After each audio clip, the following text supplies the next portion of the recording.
Boa noite, meus irmãos. Eu me sinto muito prazer e muito honrado de ter sido convidado pelo pastor Diogo para ser o pregador dessa noite na nossa querida City K da Filadélfia.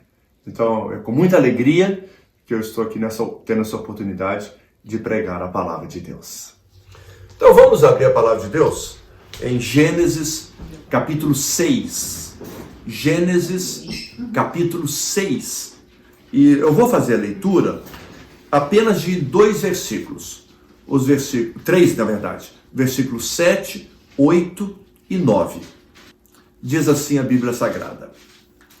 Disse o Senhor, farei desaparecer da face da terra o homem que criou, o homem e o animal, os répteis e as aves dos céus, porque me arrependo de os haver feito. Porém Noé achou graça diante do Senhor. Eis a história de Noé. Noé era homem justo e íntegro entre os seus contemporâneos. Noé andava com Deus. Até aí. Falar sobre Noé é muito interessante, porque a história de Noé nos traz muitas lições. Basta a gente estudar o dilúvio, por exemplo, e a gente ouve trocentas lições do livro da história do dilúvio. Né? O dilúvio é sempre uma coisa assim confrontada, né? Porque muita gente não acredita, muita gente acha um exagero, muita gente coloca o dilúvio no campo das fábulas, né? E a gente já pregou, a gente já estudou, nós já ouvimos tantas vezes o poder de Deus do dilúvio. E é interessante que quase todas as culturas milenares contam sobre o dilúvio. Você vai na cultura chinesa, você vai na cultura japonesa, você vai nas mais diferentes culturas medievais, milenares, asiáticas, é claro, todas elas têm história do dilúvio na sua conta. Os povos, as culturas comprovam a veracidade da Bíblia. Né? Por mais que tentam negar a Bíblia, cada vez mais ela é comprovada. Né? E hoje então nós temos a história de Noé. A gente conhece na história da Bíblia que no tempo de Noé as pessoas simplesmente abandonaram a Deus, simplesmente deixaram Deus de lado. A Bíblia diz que Deus se arrependeu. Essa palavra se arrepender na Bíblia, ela tem muito mais o sentido de tristeza. Deus sentiu um profundo sentimento de tristeza por causa da pecaminosidade do homem. Porque a Bíblia diz que Deus não é homem para mentir, Deus não é homem para se arrepender, o que ele prometeu ele cumpre, e há vários textos da Bíblia que diz isso, como a Bíblia não entra em contradição, né? Então é só para a gente lembrar isso, do significado da palavra se arrependeu. E nesse sentido, tudo aconteceu por causa da pecaminosidade que havia enchido a terra, corrompido de uma maneira que já não podia suportar. Né? E aí então Deus decide trazer o dilúvio, porque assim extinguiria toda essa raça iníqua, toda essa raça ímpia, toda essa raça destruidora, deixando apenas uma família de 8 pessoas. Né? Noé, a esposa, os 3 filhos e as 3 esposas. 8 pessoas. Né? Então, mas como o pecado está na raça humana, passado algum tempo, e não durou muito tempo depois de Noé, a corrupção voltou outra vez. Né? Então, a primeira corrupção da raça humana, corrupção no sentido de afastamento de Deus, foi justamente a construção da Torre de Babel. Então, observe o texto sagrado.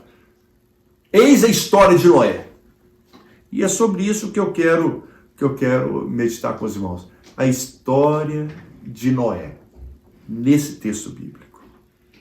Primeira coisa que nós podemos aprender com a história de Noé é qual era a posição de Noé diante de Deus. Olha na sua Bíblia. Versículo 8. Noé achou graça diante de Deus. Mas antes dessa afirmação, no versículo 8, lembrando sempre que é Gênesis capítulo 6, no versículo 8, Noé achou graça diante de Deus. Mas antes da palavra, dessa afirmação, vem aí um advérbio, né? Porém, quer dizer, fazendo ligação com o versículo anterior, com o versículo 7. O que aconteceu no versículo 7? Farei desaparecer da face da terra o homem que criou, porque eu os arrependo de ter feito. Mas, porém, entretanto, contudo, todavia, Noé achou graça diante de Deus. Quer dizer, o que a Bíblia diz é que Noé não estava desconectado do mundo em que vivia. Ele não era um ser assim extraterrestre. Não foi alguém que foi preservado no céu e agora que Deus resolveu destruir a terra, Deus então trouxe esse ser. Não. Ele estava ali. Nasceu aqui nesse mundo, vivia no meio daquelas corrupções todas, porém, ele achou graça diante de Deus.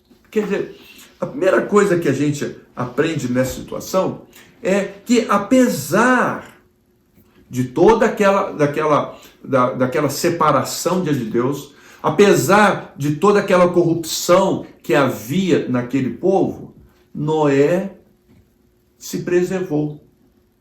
Mas eu estou usando essa palavra se preservou à vontade, de propósito, porque ela é errada.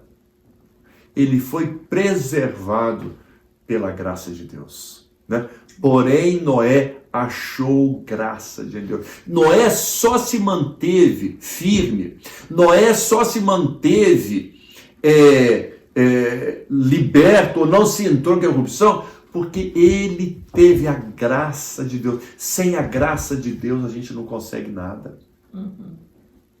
Nós podemos dizer que nós somos inteligentes, nós podemos dizer que conosco isso não acontece. Quantas vezes a gente ouve isso no dia a dia da vida? Não, isso aí o cara é vacilão, né? O cara deu mole, né? Não!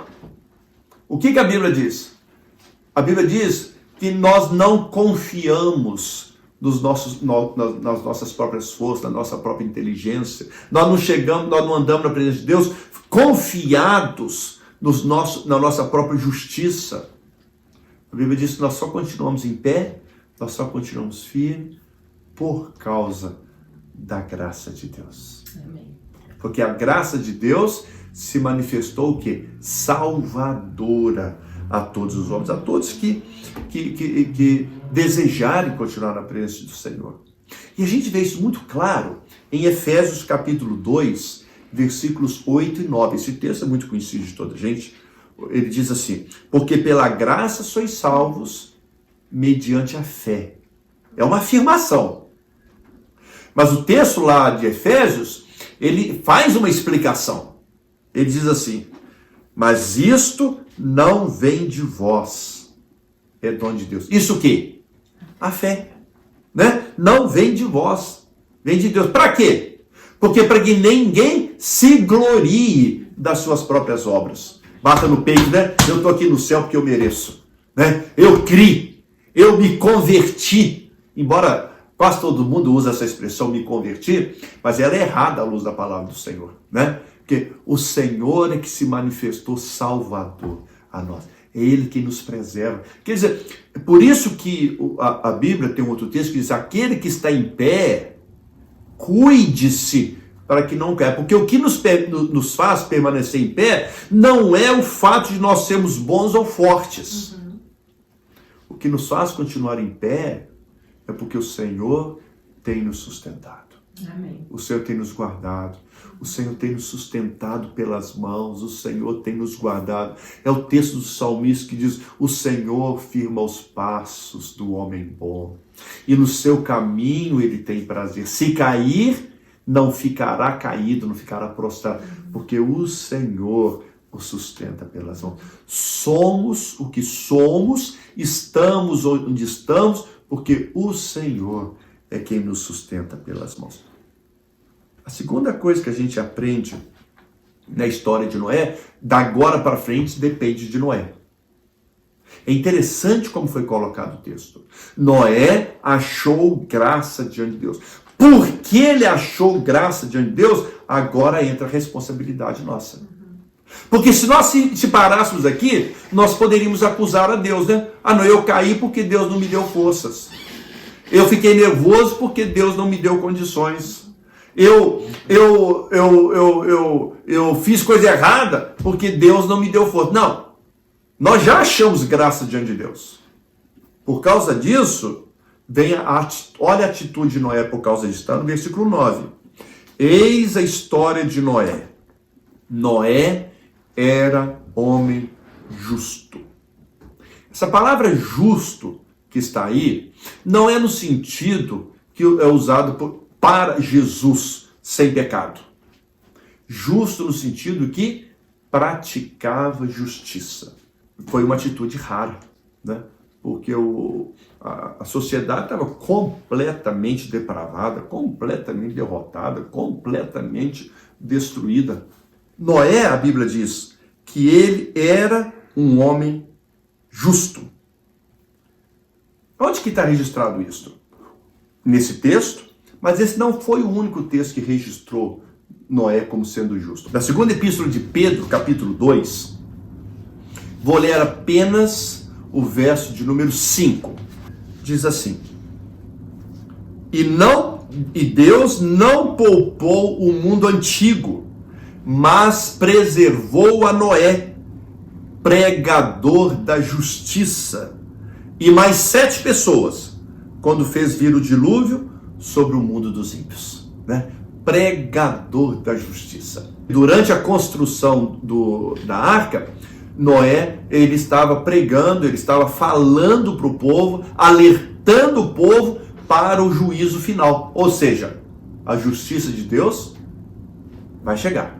A mesma pregação que Jonas fez em Nínive durante 3 dias, né? Arrependei-vos, porque a justiça de Deus chegou.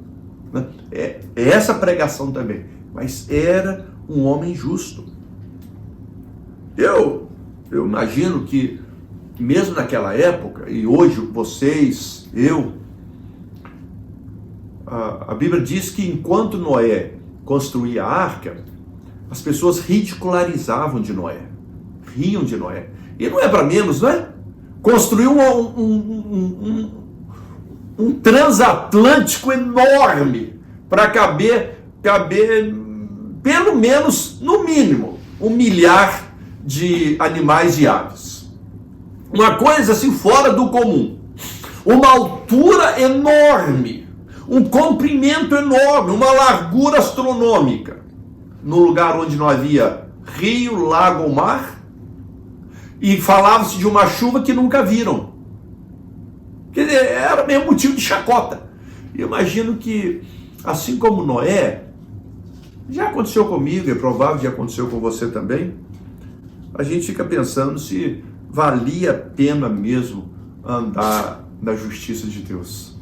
Momentos na cabeça, né? Não tá valendo a pena ser crente? Será que vale a pena mesmo seguir esse caminho? Todo mundo está rindo, todo mundo tá gozando a minha cara. Noé viveu esse drama. Com certeza ele deve ter passado por várias situações assim. Mas ele era justo diante de Deus. Ele andava na justiça de Deus. Um outro homem que viveu uma situação como essa foi Asaf. No Salmo 73, Asaf conta muito bem isto, que ele teve um momento da vida dele que ele quase desviou, ou para usar o linguajar do Salmo 73, quase resvalou o pé. Por quê? Porque ele mesmo diz: eu tive inveja dos homens ímpios que estavam prosperando, e ele estava ficando para trás, ele não saía da vida dele. E ele chegou a comparar: esses homens são gordos, não falta comida dentro de casa, a Bíblia diz isso, né? Vivia com o pescoço pendurado de joias e de ouro, e ele nas dificuldades dele. Quer dizer, ele sentiu um drama tremendo. E ele chegou mesmo, ele escreve isso no Salmo 73, que ele chegou mesmo no momento de perguntar: vale a pena continuar servindo a Deus? Vale a pena continuar sendo fiel a Deus? A Bíblia diz que ele continuou esse drama até que ele correu para a casa do Senhor, correu para a presença do Senhor, e lá, no momento de intimidade com Deus, quando ele abriu o coração dele para Deus, a Bíblia diz: até que eu atinei, até que eu prestei atenção, qual era o fim deles. Porque eu tenho o verdadeiro tesouro. Asaf diz no Salmo 73, eu tenho o Senhor. Né? Se você ler o Salmo 73, depois com bastante folga, você vai ver essa história. Eu gosto muito da história de Asaf. Noé, porque ele achou graça diante de Deus, Noé, ele teve a atitude de ser um homem justo. Mas isso é atitude. Ser justo é uma atitude. Agora, tem também uma atitude interna. A terceira coisa que a gente aprende da história de Noé é que ele achou graça diante de Deus, ele era justo, ou pregador da justiça, mas Noé também era um homem íntegro. Era um homem íntegro. Olha lá outra vez. Gênesis capítulo 6, versículo 9. Eis a história de Noé. Noé era homem justo e íntegro. O que é integridade? Integridade é algo ligado ao caráter. Eu tenho dito isso várias vezes, e é provável que vocês já me ouviram falando sobre isso também. Alguém escreveu que caráter é aquilo que você mostra quando ninguém está vendo. Este é o seu verdadeiro caráter. O que eu vejo, o que eu mostro para vocês, reflete, é claro, o meu caráter interno. Mas pode ser que eu caia na tentação de mascarar isto. Nós temos um personagem da Bíblia que tentou mascarar isso. Você se lembra quando Moisés subiu no monte e falou com Deus? E ele, quando desceu do monte, as pessoas não conseguiam olhar, encarar Moisés, porque havia um brilho tão forte no seu rosto que as pessoas não conseguiam encarar. Tão forte era o brilho. Aí Moisés foi para a tenda dele, o brilho acabou. O que Moisés fez naquele período? Ele foi e cobriu a cabeça e continuou saindo, para que as pessoas não vissem que o brilho tinha acabado. E as pessoas continuavam ainda tratar aquele momento como um momento glorioso, até que Moisés se arrependeu do que ele tinha feito. Caráter a gente pode mascarar, mas caráter é aquilo que a gente mostra quando ninguém está vendo.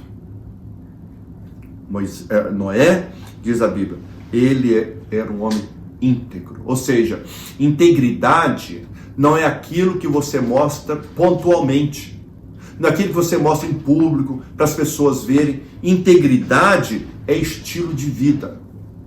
É estilo de vida. Eu sou o que sou em público, sou o que sou em particular. Sou o que sou durante a luz do dia, sou o que sou no escuro. Sou o que sou em família, o que eu sou no trabalho, o que eu sou na igreja, o que eu sou no campo de futebol, não importa. Integridade é estilo de vida. Quantas vezes a gente encontra pessoas que estão fuzilando de raiva, né, com o trabalho? Ah, não me pagam direito, também eu não faço direito, não.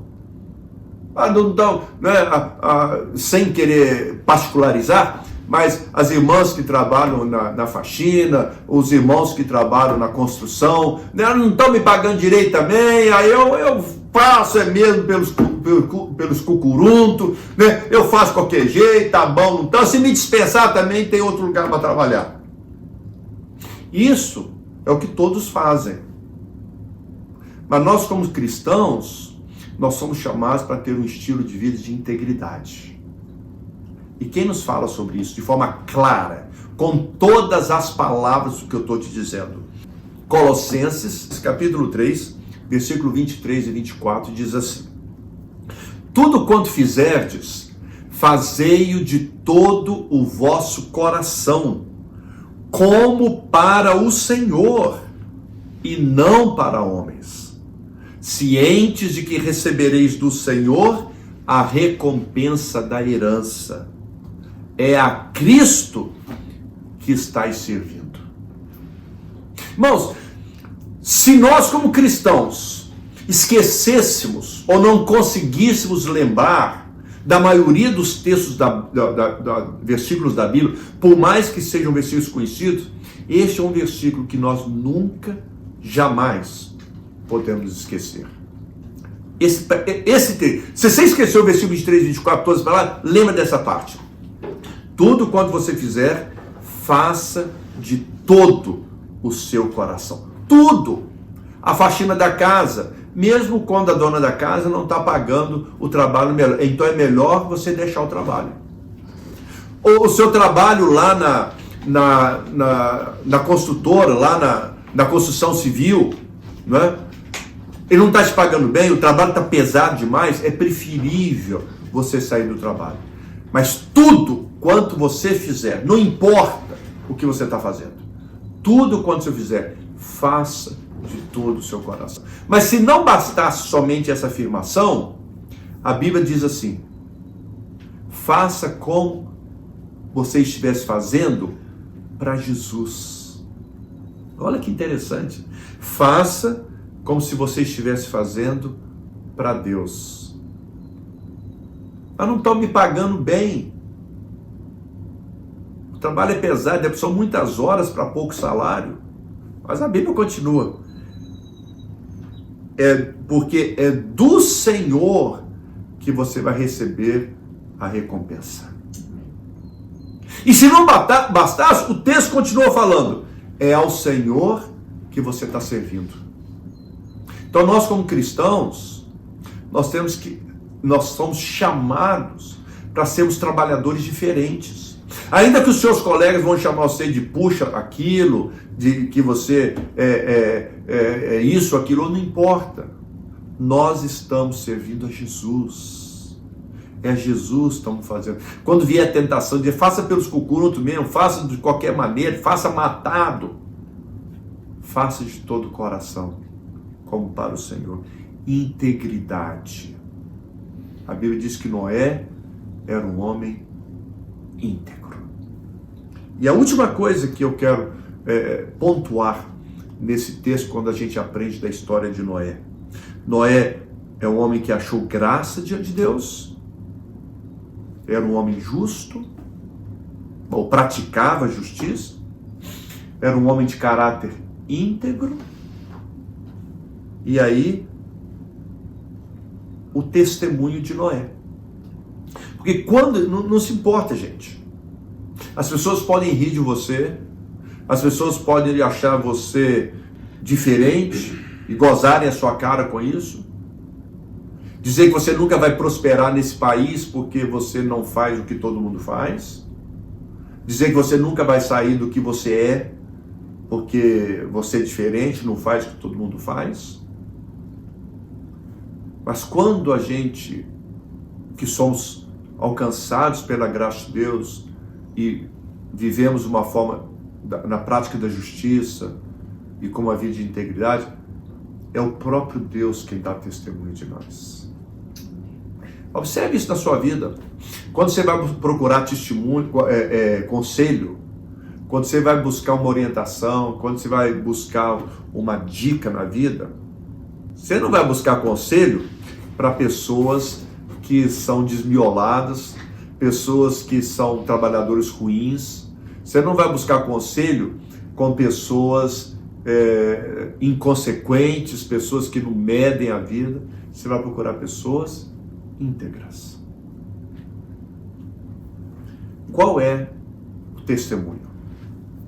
Versículo 9, Gênesis capítulo 6. Eis a história de Noé. Noé era homem justo e íntegro entre os seus contemporâneos. Quer dizer, quem é que via a justiça de Noé era Deus, é verdade. Mas os seus contemporâneos via em Noé justiça, via em Noé integridade. Não importa o que os outros fazem. As mesmas pessoas que ridicularizam e riem são as pessoas que veem a maneira íntegra que nós queremos caminhar. E foi por isso, e para isso, que Jesus orou por nós. Vocês sabiam disso? Jesus tem uma oração especial na Bíblia, e ele orou exatamente para que nós vivêssemos como Noé. Está no Evangelho de João, no capítulo 17, Evangelho de João, capítulo 17, lá nós encontramos uma oração de Jesus para que nós vivêssemos uma vida como a de Noé. João capítulo 17, versículos 20 e versículo 21, diz assim a Bíblia: não os peço só, e é Jesus fazendo essa oração, né? Não peço somente por eles. Eles quem? Vocês, eu, nós. Não peço somente por eles, mas também em favor das pessoas que virão a crer em mim pela mensagem deles. Evangelho de João, capítulo 17, versículo 20. Agora, verso 21. E peço que todos sejam um. E assim como tu, meu Pai, estás unido comigo e eu estou unido contigo, que todos os que crerem também estejam unidos a nós, a fim de que o mundo creia que tu me enviaste.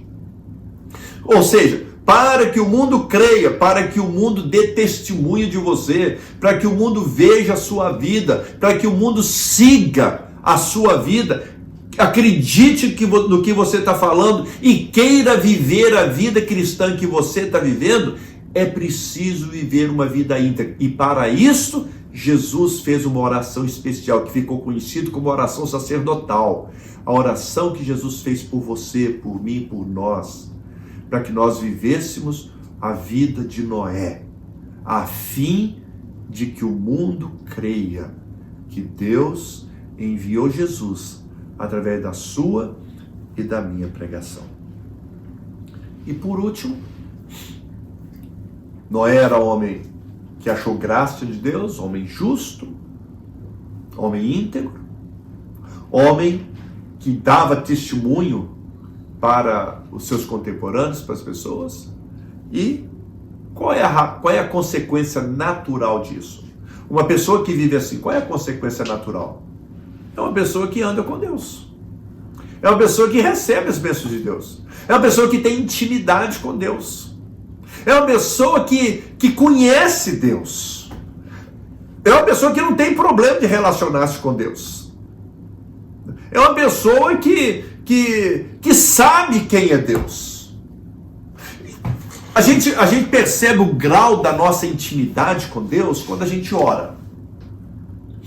Quando a gente sente uma dificuldade tremenda, horrível, uma dificuldade para falar com Deus, parece que a gente está falando com uma pessoa estranha, a gente precisa ensaiar, a gente precisa escolher palavras, e é uma dificuldade para falar com Deus, a gente não consegue falar, aí sai uma oração, meu netinho costuma falar assim, pequenininho assim, né? Aquela oração tão vazia, que a gente, ela é tão fraca, que a gente acha que nem conseguiu passar do teto, né?